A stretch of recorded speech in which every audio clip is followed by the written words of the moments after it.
Based on this story, we will learn about pathological financial infidelity. This isn't just about money. It is about the deliberate exploitation of trust to strip a partner of their autonomy.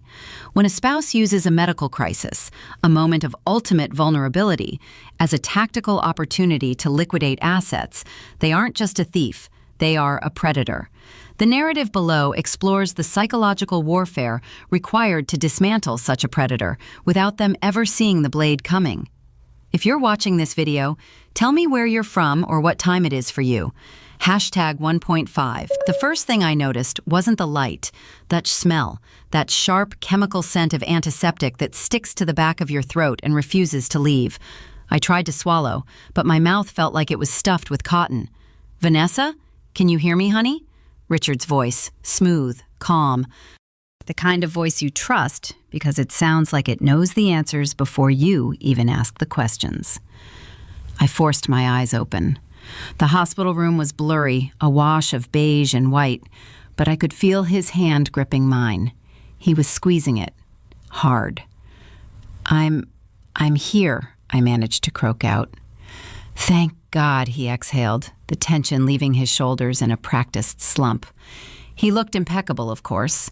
Crisp navy blazer, hair perfectly gelled, smelling of that expensive cedarwood cologne I bought him for our anniversary. He didn't look like a man who had been keeping vigil for 3 days. He looked like a man who had stopped by between meetings. You gave us quite a scare, Ness. Anaphylaxis. The doctor said if the ambulance had been 5 minutes later... He trailed off, letting the gravity of the potential tragedy hang in the air. He brought my hand to his lips, kissing the knuckles. But his eyes didn't match the gesture. They were scanning my face, searching for something. Not relief, assessment. He was checking to see how much of me was back. How long, I asked, pulling my hand away. It felt clammy. 3 days, he said, smoothing the bedsheet where my hand had been. You've been under for 3 days. My head was pounding, a dull, rhythmic thudding behind my eyes. I looked at him, really looked at him. There was a sheen of sweat on his upper lip, despite the room being freezing. Richard never sweats. Not when the market crashes, not when he fires people. Why was he nervous? Getting back to normal is a myth. You don't go back. You just layer the new trauma over the old routine. 2 days after discharge, I was standing in the pharmacy, the fluorescent lights humming overhead like a migraine made of sound. That will be $42.15, the cashier said, popping her gum. She looked bored. I envied her. I tapped my debit card. The machine beeped, a harsh, rejecting sound. Declined. Try it again, I said, forcing a smile. Chip is probably dirty. She sighed, wiping the card on her apron before inserting it again. Beep. Declined. Do you have another card, ma'am? Heat rushed up my neck. I could feel the eyes of the man in line behind me burning into my back. I'm Vanessa Holt. I manage multi-million-dollar compliance contracts. I do not get declined at a CVS. Hold on, I muttered, pulling out my phone. My hands were shaking. I opened the banking app, waiting for the Face ID to recognize me. It felt like it took a year. The dashboard loaded. Checking, $0,000. Savings, $0,000. Investment, $0,000. I stared at the screen. I refreshed it. The zeros stared back, unblinking. $450,000. Gone. Ma'am? The cashier asked. I looked up at her, the room tilting slightly to the left. It wasn't a hack. If it was a hack, the bank would have called. This was clean. This was authorized. Who authorizes a transfer of $500,000 while their wife is in a coma? Sex, 1.5. I found Richard in the study. He was pouring a skilled statement, and I was confusing and looking for her life. Well, maybe what is a big? I found Richard in the day, the meta, pause, sex. Macallan 18, the bottle he saved for wins. He didn't look surprised to see me standing in the doorway, shaking, clutching my phone like a weapon. My card was declined, I said. My voice sounded thin, pathetic. He took a sip, savoring the burn. I know, Ness. Sit down. Richard, where is our money? The app says 0. He set the glass down on a coaster. Always the coaster. Vanessa, please. You're still recovering. You need to stay calm. He walked over, placing his hands on my shoulders, guiding me to the leather armchair. It felt less like a hug and more like a restraint. I moved it, he said, his tone reasonable, like he was explaining gravity to a toddler. When you went under, it was chaos. There was talk of liability, the ambulance ride, the specialists.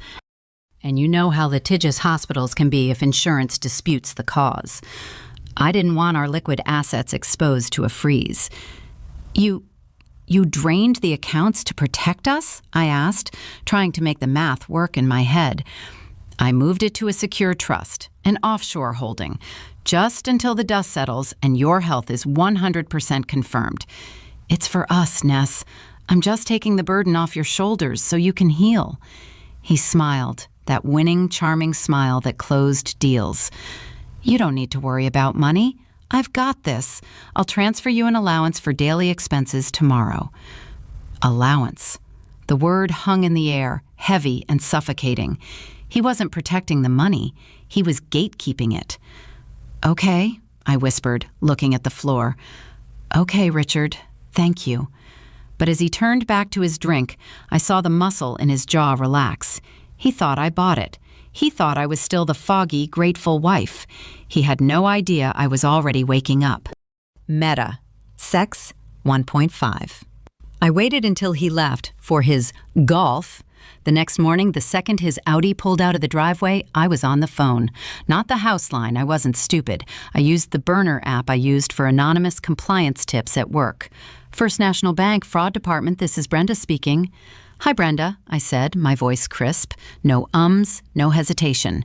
This is Vanessa Holt, verification code Alpha 9 Zulu. I need details on the wire transfer from ending account 442 on the 25th. A pause.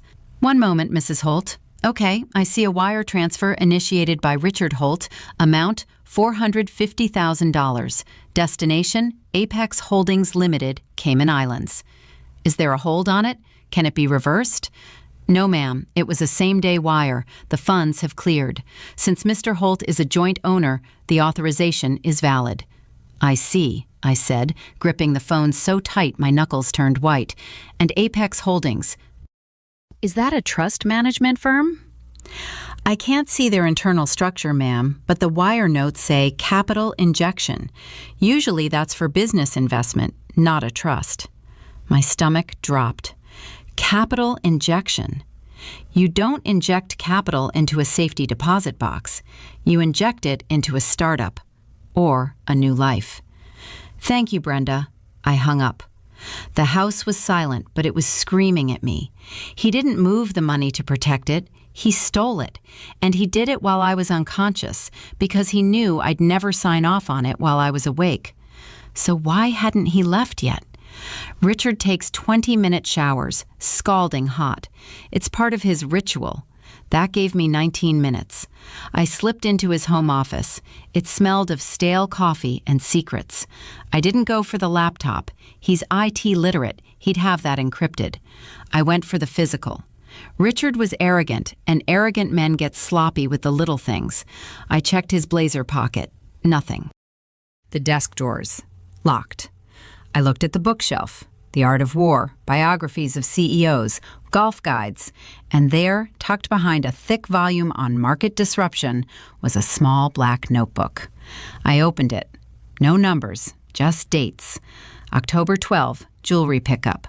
October 15, flight booking, C. October 24, the event. October 24th, the day before my allergic reaction, the day before I ate that shellfish, which Richard had cooked. My breath hitched. I flipped to the back pocket of the notebook. A receipt. Tiffany & Company. A diamond tennis bracelet. Retail, $12,000. I looked at my wrist. Bare. And then, tucked deeper in the pocket, a SIM card. I grabbed an old phone from my junk drawer, popped the SIM in, and powered it up. It pinged immediately. One new message from Chloe. Is it done? Are the funds clear? I can't wait to leave this city, baby. I stared at the screen. The timestamp was from 10 minutes ago, while he was in the shower. He wasn't just leaving. He was waiting for the check to clear. Metter, 1.5. I put everything back. The SIM, the receipt, the notebook, exact alignment. I even dusted the shelf where my fingers had touched. I sat on the floor of the guest bedroom, hugging my knees. The nausea came in waves. It wasn't just the theft, it was the event. Richard cooked that dinner. He knows I'm allergic to scallops. He said it was mock scallop made from king mushroom. He insisted. He watched me eat it. He didn't just capitalize on an accident. He engineered it. He needed me incapacitated for the bank's security window. If I was in a coma, I couldn't receive the fraud alert text. I couldn't stop the transfer. I wasn't a wife to him. I was an obstacle. A cold calm washed over me. It replaced the fear. It replaced the sadness. If I confronted him now, he'd leave. He'd take the money, disappear to the Caymans with Chloe, and I'd be left with a mortgage I couldn't pay and a broken heart. No. He wanted a stupid, dependent wife? I would give him the performance of a lifetime. #Meta. Sex, 1.5. When Richard came downstairs, smelling of soap and satisfaction, I was in the kitchen. I put on a little makeup, concealer to hide the dark circles, a touch of blush. "Hey," I said, turning from the stove, "I made your favorite, steak au poivre." He raised an eyebrow. "I thought you were feeling sick." "I was," I lied smoothly, "but I realized you were right. I've been so paranoid. The medication, the hospital, it messed with my head. I'm sorry I snapped at you about the money. I know you're just trying to take care of us." I walked over and put my arms around his neck. He stiffened for a microsecond, then relaxed. He bought it. Of course he did. His ego demanded it. "It's okay, Ness," he said, patting my back. "It's a lot to handle. I'm just glad you're seeing reason." "I am," I whispered into his chest. "I trust you, Richard." I pulled back and kissed him. I tasted the mint of his toothpaste, and beneath it, the rot of his lies. It took every ounce of my willpower not to bite his lip until it bled. "Let's eat," I said. "I want to hear all about your golf game." He smiled. "Actually, I played a great round, birdied the 15th. He lied about the money. He lied about the girl. He even lied about the golf. Sex, 1.5. 2 days later, I met Morgan at Park 3 towns over. We still make the results for finished plan and 88 for money to be. 2 days later, I met Morgan of most of staff and related myself. Let's go to the time and do the first 2 days. Forensic accountant who used to date my brother. She had eyes like lasers and a heart made of calculator tape. We sat on a bench, the wind whipping our hair. I handed her the photos I'd taken of the notebook and the bank statements I'd managed to print at the library. "This is bad, Vanessa," Morgan said, sipping her cold coffee. "The money is in the Caymans. We can sue, but jurisdiction is a nightmare. It could take years to get it back. By then, he'll have spent it or hidden it in a shell within a shell." "I don't want to sue," I said, watching a pigeon peck at a cigarette butt. "I want him to give it to me." Morgan laughed, a sharp, barking sound. "Richard? He wouldn't give a homeless man a quarter. He thinks he's Gordon Gekko." "Exactly," I said. "He thinks he's smart, but he's greedy, and greedy men are blind. So what's the play?" "He wants to leave me, Morgan. He's just waiting for the right moment to serve me papers so he can claim the split was amicable and keep the trust hidden. I need to make him think that leaving me with the assets is his idea." "Go on." "I'm going to create a bigger threat, a threat so scary that giving me the house and his future earnings will seem like the cheap option."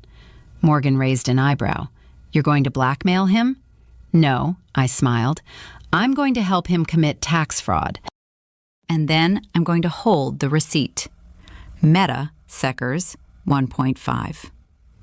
That night, I sat at the kitchen table surrounded by piles of paper, fake legal printouts, articles about medical malpractice countersuits. Richard came in, loosening his tie. "What is all this?" "I'm terrified, Richard," I said, my voice trembling just enough. "I was reading about my case. Apparently, since the insurance company is investigating the cause of the reaction, If they find out it was accidental negligence, they could sue us for the hospital bill, all $200,000 of it.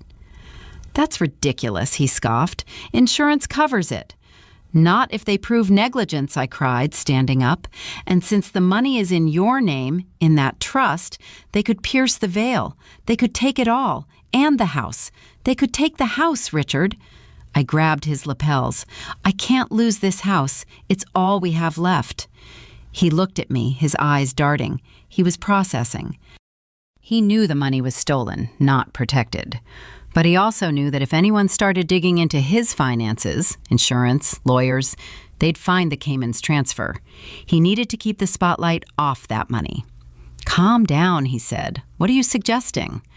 We need to separate our liability, I said, wiping a fake tear. Legally.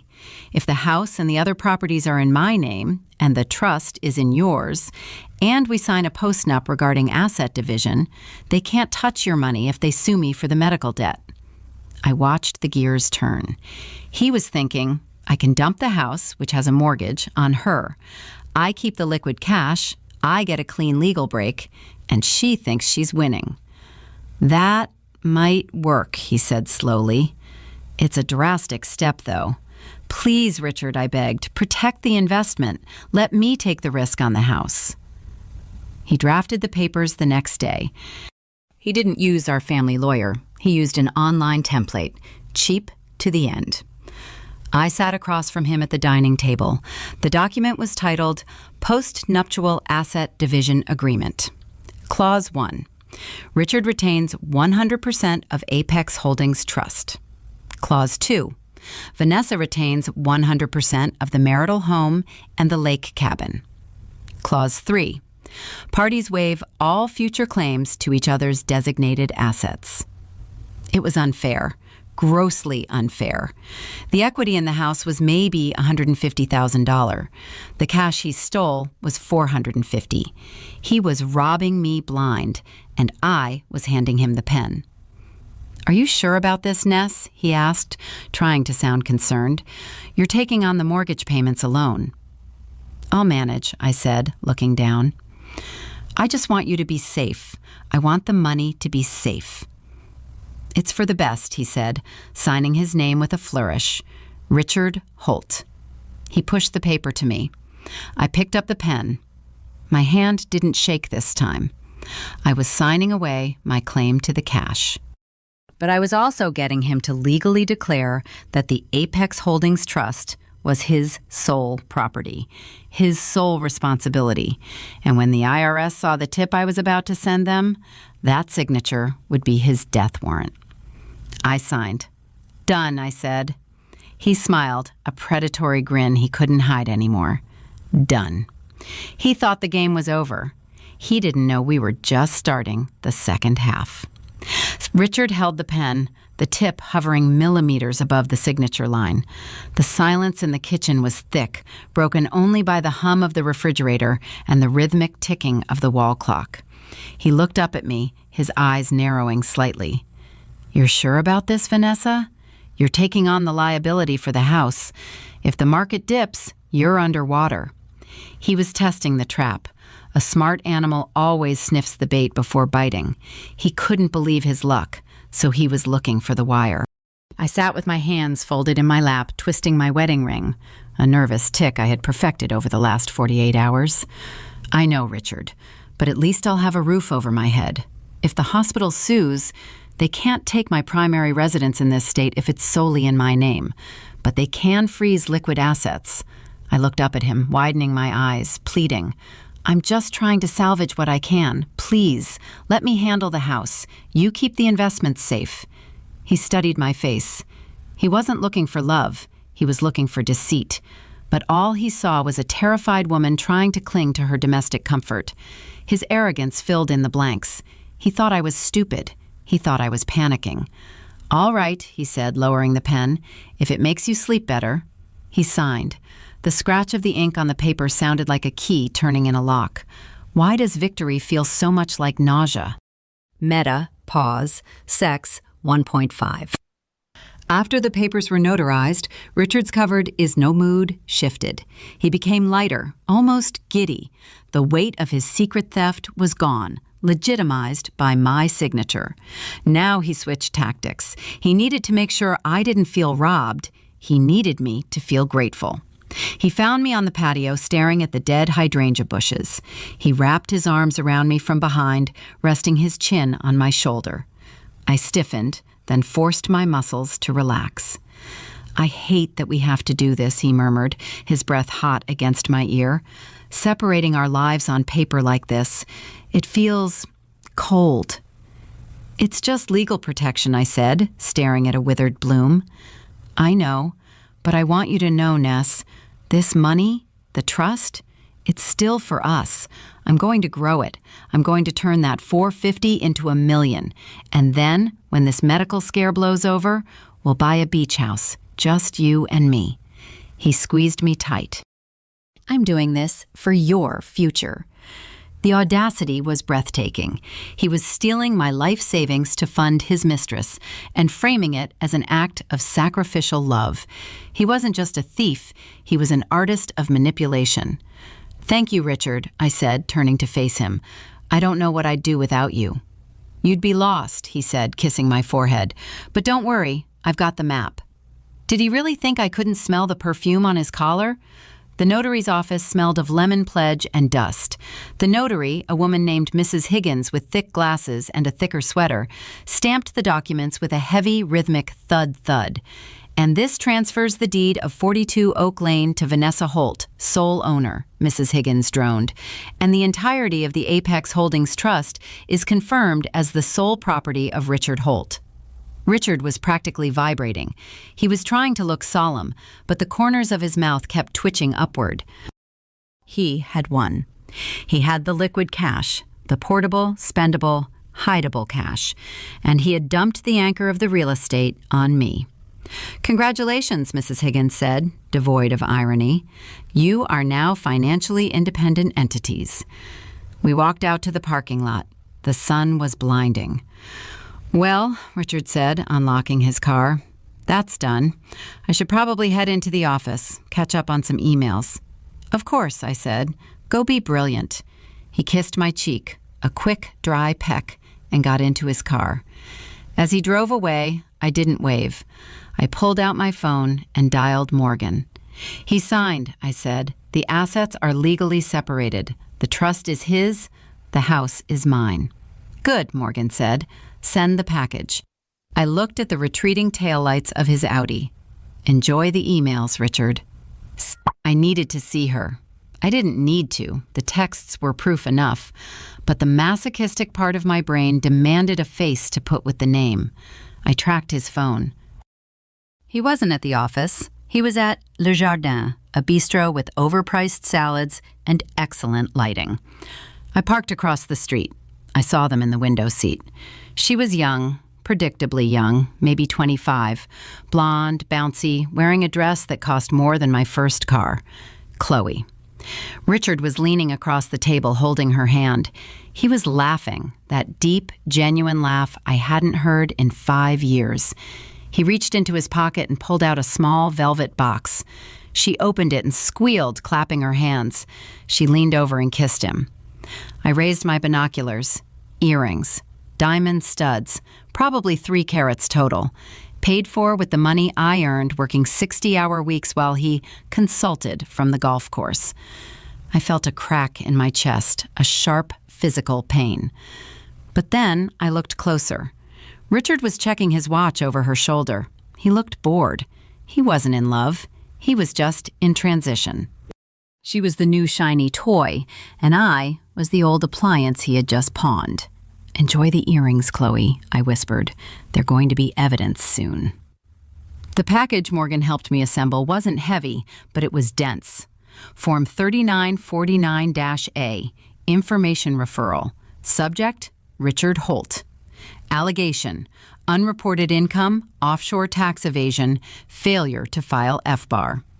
I attached the bank statements showing the wire transfer to the Caymans. I attached the corporate registry for Apex Holdings that Morgan had dug up, a shell company with no business activity, just a holding tank for cash. And then, the kicker. I attached the post-nuptial agreement. By signing that document, Richard had legally claimed sole ownership and knowledge of the offshore funds. He couldn't claim it was a joint mistake.